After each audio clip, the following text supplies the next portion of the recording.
El día de hoy abordaremos entonces el proceso de creación y desarrollo, desarrollo y creación de los servicios, productos que nosotros tenemos en las unidades de información o que deberíamos tener, que están fundamentalmente basados no solamente en un paso a paso, sino centrados, por supuesto, en el reconocimiento de lo que hemos visto desde el principio, de los factores organizacionales mismos de la unidad, la capacidad que tenemos de accionar organizacionalmente y esas características o ese reconocimiento de quiénes son nuestros clientes usuarios. Hablemos entonces de este tema sobre el desarrollo del producto o servicio, el proceso en general del desarrollo del producto, el paso a paso de cómo vamos a estar desarrollando ese producto o servicio, pues en nuestro caso. Lo primero que tenemos que pensar es en el desarrollo de la idea de servicio. ¿Qué tenemos que hacer? Generar una serie de lluvia de ideas, que es como normalmente lo conocemos. ¿Cuáles son las posibilidades de servicio que hay? ¿Qué ideas pueden provenir de un equipo interno, como ustedes lo han visto en los textos, o puede ser también de los mismos usuarios? Y nosotros tenemos la precaución de llevar unas bitácoras o unos diarios de campo para ir recogiendo esas mismas ideas de los usuarios. Hay muchas partes de donde pueden provenir, de las mismas incluso quejas y reclamos de los usuarios, pueden provenir algunas ideas de servicio. Por supuesto, tenemos que hacer, digamos, una primera selección, digamos, de ideas, si apuntan o no en realidad a los objetivos de la organización. Pues si nos traen aquí ideas como, no sé, préstamo de dinero a la unidad de información, pues por supuesto estará de plano descartada. De toda esa primera parte de producción de ideas, normalmente, como les decía, lo ven en los textos, se pueden generar equipos de trabajo directamente para hacer esa lluvia de ideas. Tenemos que ya hacer una revisión concienzuda de las mismas con respecto a ese análisis del negocio. Tenemos los recursos, cuál es la proyección a futuro de esos servicios versus los beneficios que nos van a traer. Recordemos que en nuestro caso los beneficios no serán beneficios económicos, habrá un impacto realmente medible en la población si nosotros definimos llevar a cabo ese posible servicio. ¿Cuál es la capacidad que nosotros tenemos, ya no solamente en recursos, digamos, tangibles, económicos, sino también de actuación de la unidad de información dentro de ese proceso, de producirlo, de mantenerlo, de difundirlo, porque el mantenimiento es una de las cosas que se nos olvida, nos entusiasmamos mucho, tenemos los recursos para el montaje del servicio, pero con el tiempo él va decayendo, no por la naturaleza misma del servicio, sino por la calidad que nosotros le podemos imprimir, porque no contemplamos el presupuesto para poderlo mantener. De acuerdo con las necesidades de los públicos, o sea, está en consonancia con las necesidades, o son caprichos nuestros, son intereses particulares, pensamos como estamos allí, que eso podría ser muy bueno, pero en realidad no obedece a las necesidades de la población o de los públicos que tenemos. Esa posibilidad de suplir las necesidades de esa población versus la competencia.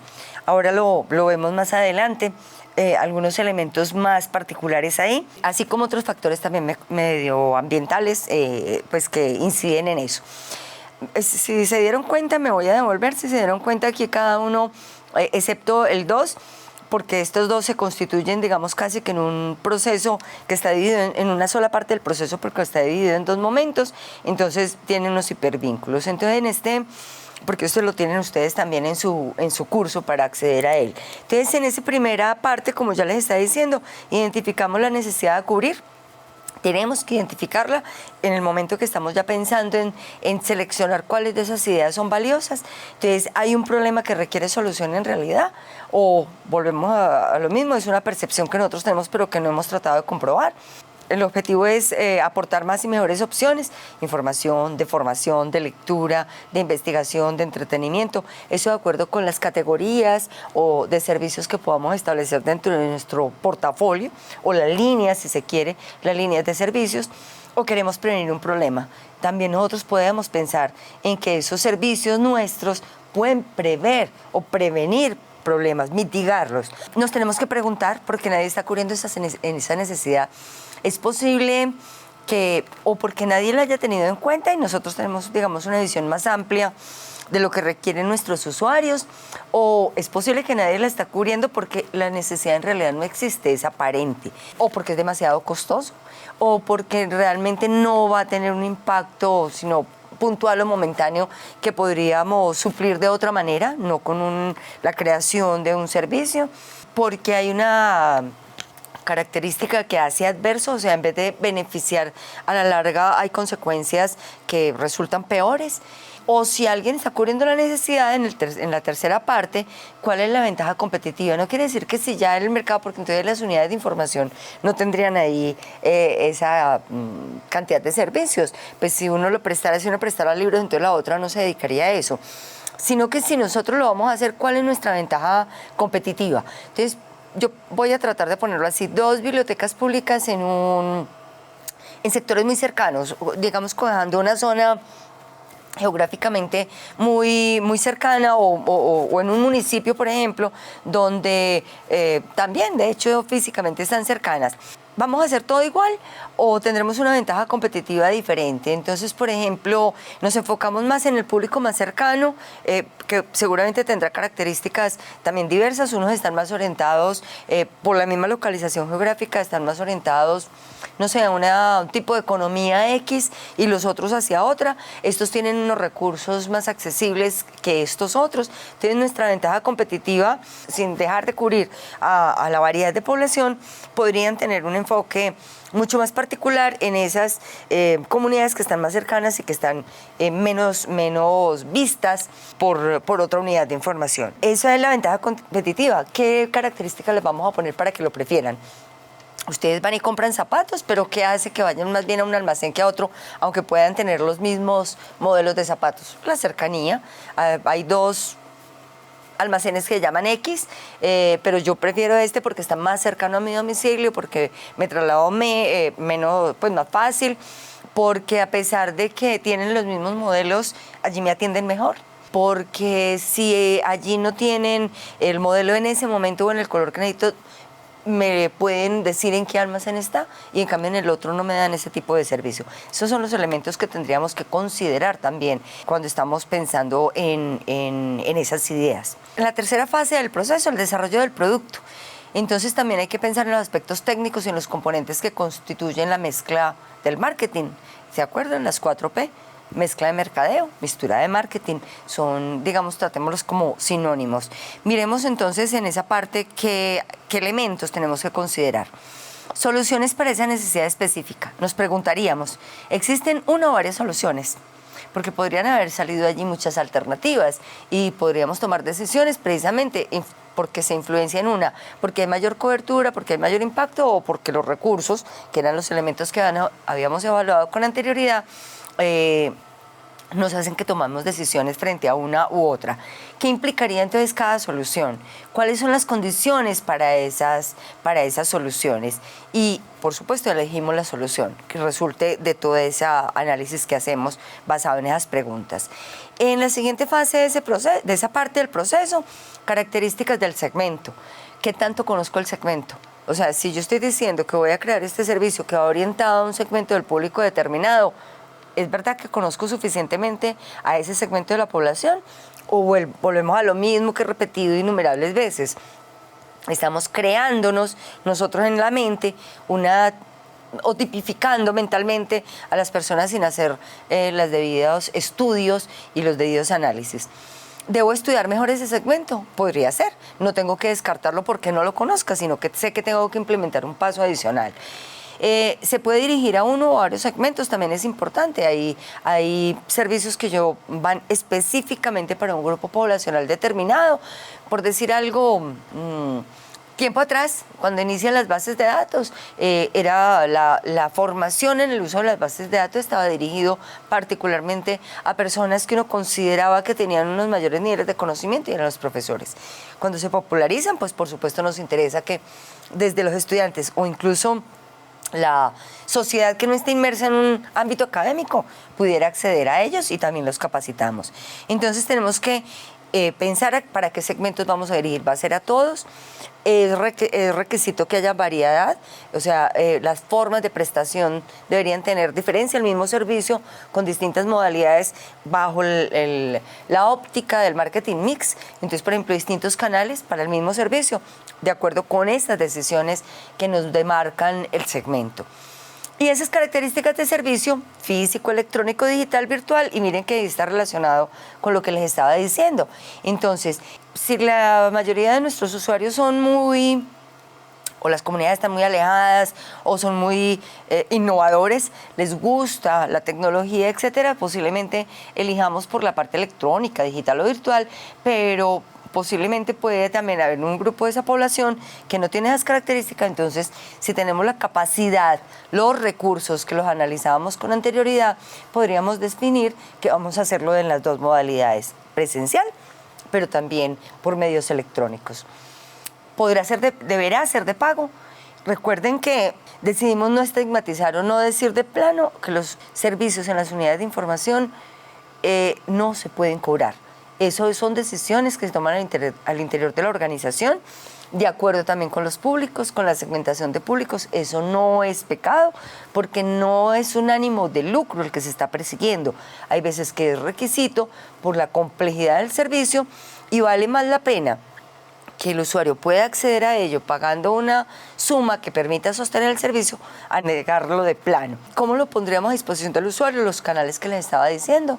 Estará, si digamos tenemos varias bibliotecas satélites, estarán todas las satélites, estarás en esta nada más, virtual o físico, de distintas maneras. ¿Cuál es la complejidad para el usuario? Importantísimo. Nosotros lo vemos muy fácil. Nosotros, claro, estamos aquí y es lo mismo que nos ocurre, por ejemplo, a los profesores. Uno da por hecho que hay muchas cosas que ustedes ya las comprenden o las saben. Lo mismo nos pasa a nosotros en el medio, es que creemos que es muy fácil. Como nosotros lo dominamos, para nosotros es muy fácil. ¿Qué pasará con el usuario? ¿Será entendible? ¿Será fácil de usar? ¿Será pertinente? Etcétera. ¿Qué procesos u otros servicios se asocian a ese mismo servicio? Entonces, es lo que se denomina normalmente como postventa. Pensemos, valor agregado, ¿lo recuerdan? Entonces, vamos a darle otros elementos, particularmente un ejemplo que podríamos decir, después de usar una base de datos que no es texto completo, poder conseguir el artículo, o sea, lo que es conmutación bibliográfica, conseguir el artículo para ese usuario que en realidad lo requiere a partir de encontrar esa referencia en una base de datos. Eso es servicio postventa.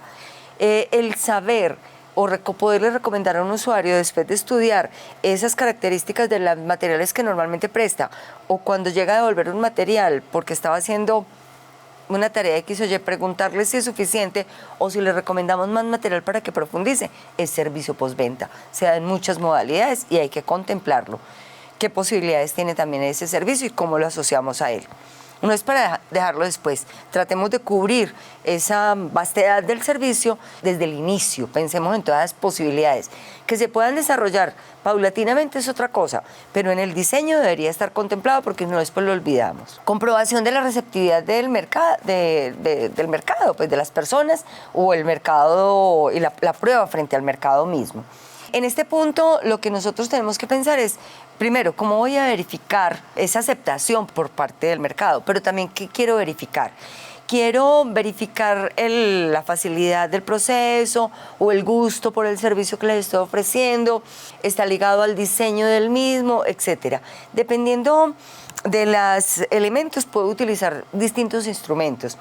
Y yo diría que lo ideal es combinación de instrumentos. Uno, por ejemplo, no sé, encuestas, pequeñas encuestas, pequeño acercamiento de entrevista a los usuarios, etcétera. Podríamos pensar en si recibió bien el servicio o no.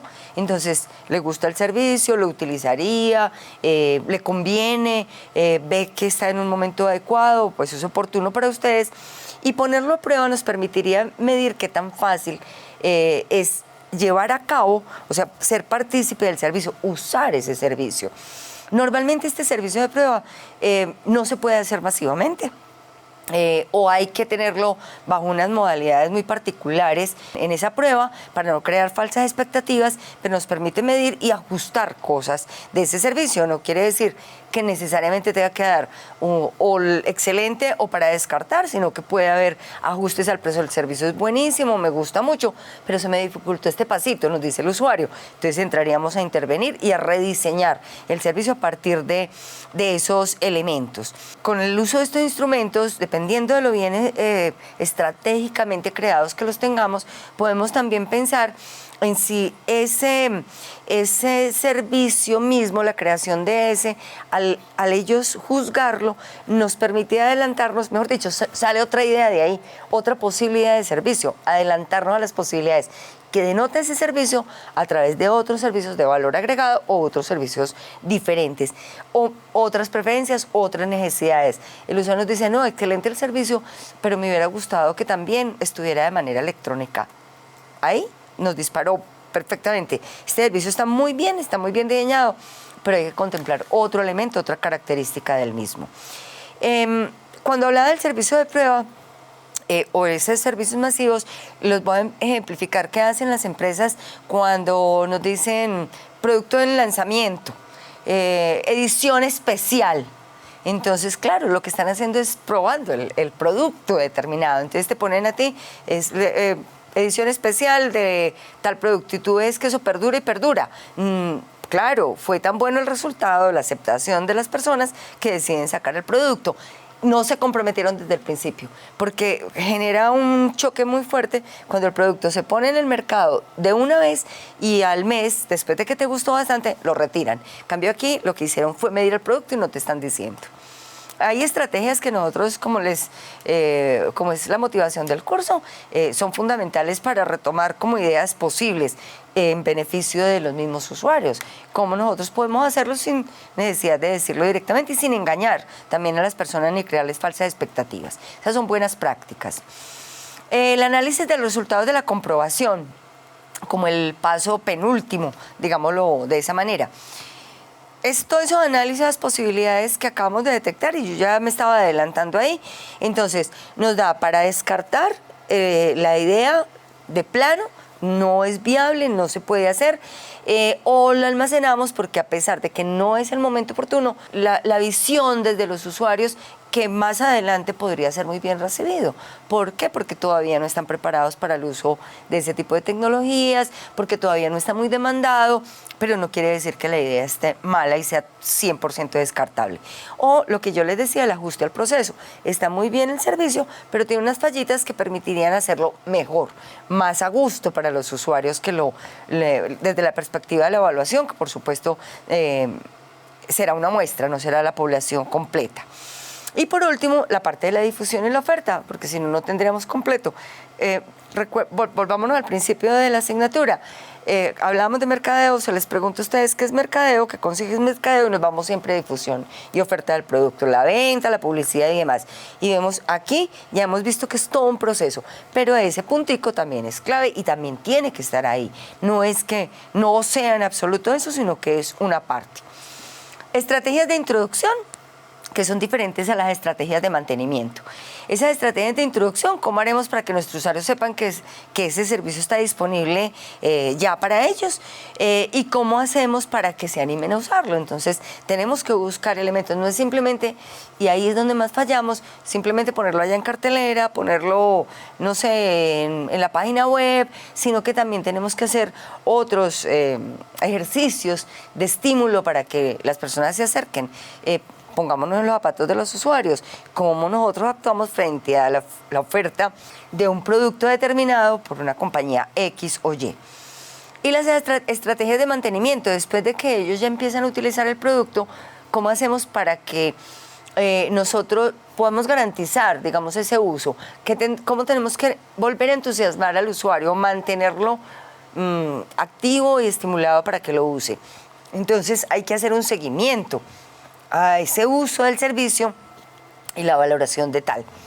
Eso nos da también indicadores de calidad. Recuerden que lo que aquí se vio en esta videoclase es, digamos, rápidamente un pasón por lo que es el proceso, pero que cada uno del interior, cada uno de esos pasos en su interior lleva muchísimas más cosas que son las que estamos desarrollando o las pueden estar desarrolladas en el texto, particularmente el de Kotler también lo trata, pero muchos ejemplos más y muchas fuentes de información más que les invito a ustedes consultar como personas o usuarios autónomos en otros materiales dedicados específicamente a las unidades de información. No olviden que las personas allí en ese proceso son nuestros actores fundamentales en quien tenemos que centrar toda nuestra atención.